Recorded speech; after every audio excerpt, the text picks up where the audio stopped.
I'd like to introduce our host for the day, John Sides, who's a professor of political science right here at George Washington University.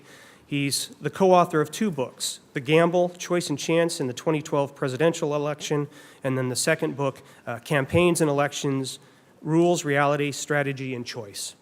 And he is also the founder and a continuing contributor to The Monkey Cage, a blog that is now part of the Washington Post. So please join me in welcoming John Sides.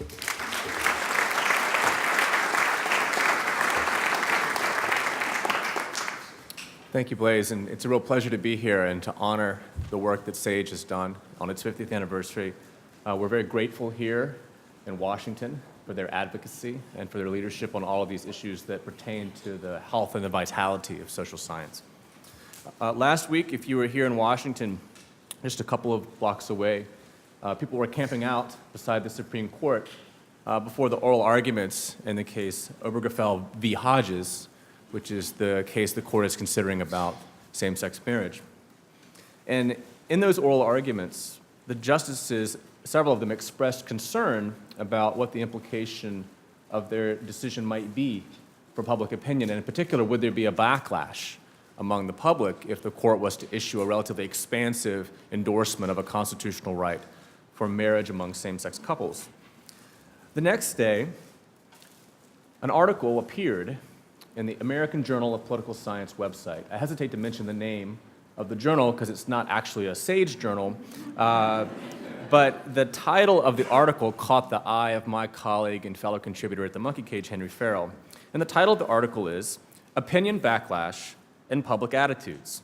Are political advances in gay rights counterproductive?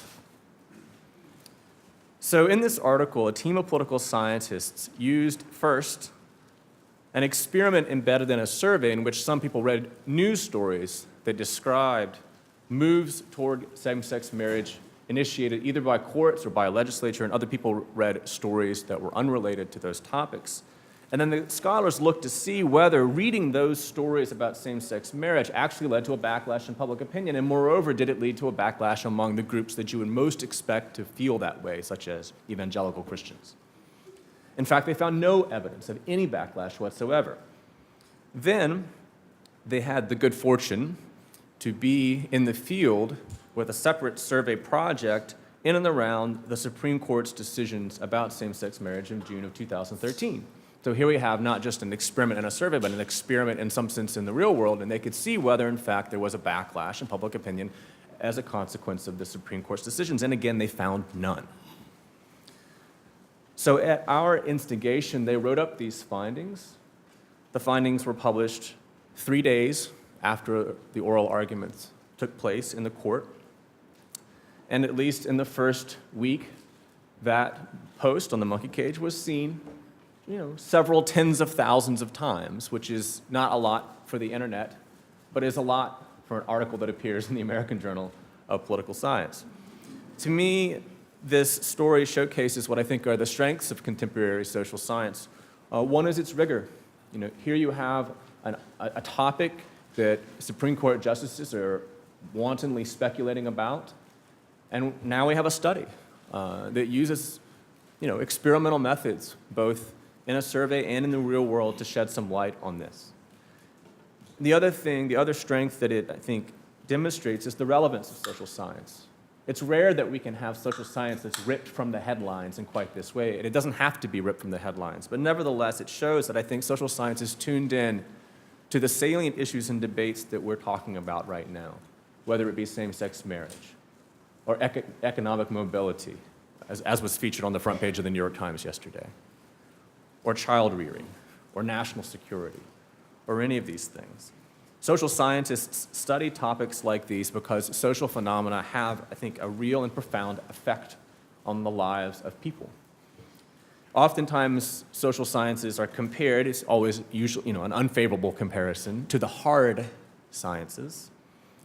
The presumption being that the hard sciences are better science and also more relevant because hard scientists sometimes do things like invent medicines or microchips.